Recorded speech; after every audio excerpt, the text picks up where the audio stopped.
This is the Voltage Lab 2. It's a fully modular synthesis toolkit from Pittsburgh Modular. Before we get started, please note that I'm clicking YouTube's magical sponsored video checkbox. Pittsburgh sent me this synth several months ago, and during that time I've used it a ton. But I put off making a video in part because this synth is so deep and has so many features, I just didn't feel like I knew it well enough yet. And you know what? I still don't. So let's get started. Okay, so what even is this thing? At its core, it's just a set of tools for producing and manipulating waveforms. It has two very unique oscillators. As you can see right now, I'm playing it using this touch strip. It has a few different sequencers. For example, in this little jam, I've got a sequence running on one channel and I'm using the touch strip to play the other channel.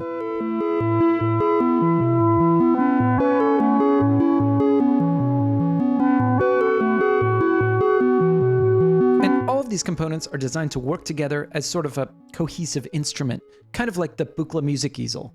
And like the Buchla music easel, it's also based on the principles of West Coast synthesis, which we'll see in a little bit.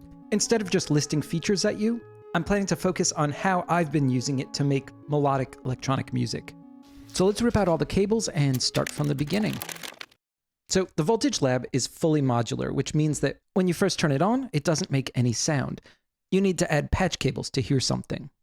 The most minimal thing we can do, if we just want to hear a sound coming out of the speakers, is to route the output from the first oscillator to the global output. And now you can hear there's this low-pitched rumble coming from the speakers. And we can tune it with this knob. But of course, that's not so useful. What I really want is to be able to play this as an instrument. I want to hook up this touch strip and have it control the pitch of the oscillator. So right now it's playable, and each pad is another half step. If we'd rather have this be mapped to a specific scale, we can hit edit and switch to a major, minor, or microtonal scale. Another thing you're probably noticing is that the note is always playing. Of course, we only want it to be playing while I'm pressing down on the pads. To fix that, I'm going to make use of this dynamics processor over here. Beautiful. In a second, we're going to use the sequencer, but before we do, let's take a look at these oscillators. I'm going to turn this up so we have a constant note. And I'm going to bring in this oscilloscope plugin I have on my computer. As you can see, we've got basically a sine wave going. And as I turn up the timbre knob, we're going to get some increasingly aggressive wave folding.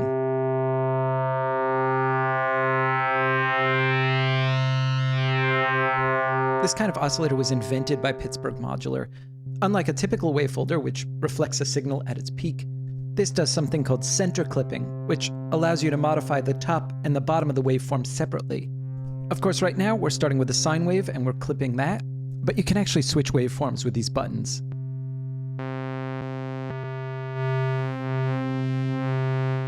There's even a mode that switches between all of the waveforms.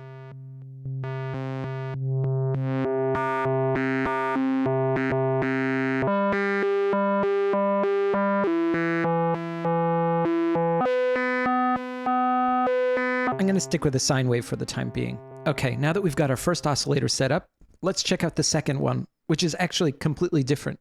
So one interesting thing about this touch strip is there are actually two channels, and they're completely independent of each other. There's the red channel, which is hooked up to oscillator 1.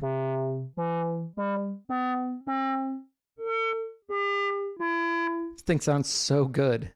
And then there's the yellow channel, which is going to be hooked up to oscillator 2. So let's set up oscillator 2. As you'll hear, it sounds quite different. Once again, we start with a sine wave, but there are a bunch of different waveforms. Sine, triangle, sawtooth, pulse, and then there are these knobs to the right that change the width and symmetry of the pulse wave. And then there's, of course, reflection, which is a unique sort of wavefolder that only affects the bottom half of the signal. All in all, you can hear that this oscillator has a very different character from that first oscillator, quite a bit less aggressive. Okay, now that we've got everything configured, let's make a little sequence. I'm going to turn on the sequencer. There are two sequencer channels and they're completely independent of each other. I'm going to hit the start button. And now any note I play is going to be recorded as part of the sequence. Sequences can be any length up to 16 steps. Before we continue, I'm just going to add some delay on my computer just to make things a little bit less dry. I'm using Valhalla's fantastic free supermassive plugin. As for the sequence, I don't really have a plan for this. I'm just going to kind of hit random keys until I find something I like. The notes are already constrained so that we'll only get things in the key of C major.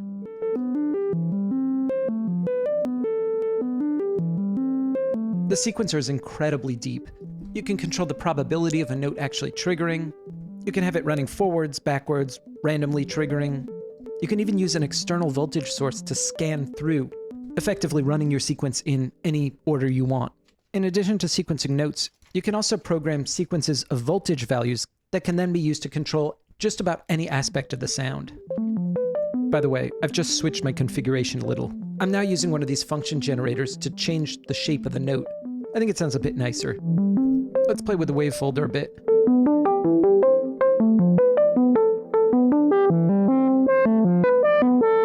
Oh, I like that. It's got a real 70s documentary soundtrack vibe to it. I'm going to turn it back down for the time being. I'm also going to add some reverb on my computer. And now let's switch over to that red channel and try to play a bass line.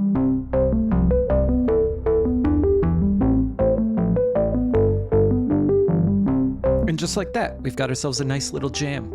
And if I get bored of this sequence, I can just tinker with it until it slowly morphs into something else. Of course, I've only used about 1/10 of the features on this thing. For example, there's a ring modulator, it has oscillator sync, a random sequence generator, 2 effects. It's also worth mentioning that it has a MIDI input, which I can confirm works really well. Aside from that, basically anything on the front panel can be modulated. Another cool thing you can do is you can put the sequencer into knob mode. I've just come up with this alternate sequence by turning these knobs to set the pitch of each step.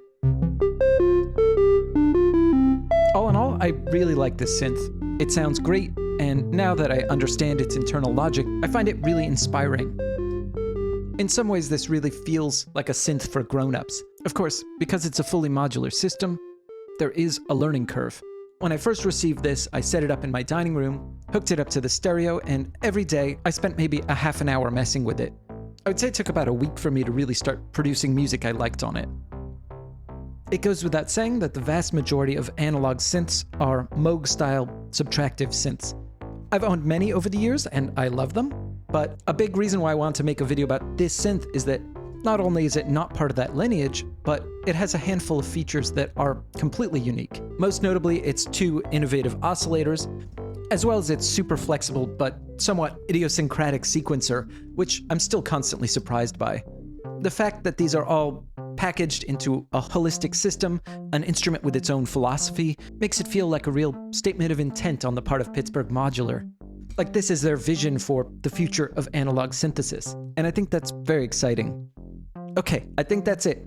See you soon.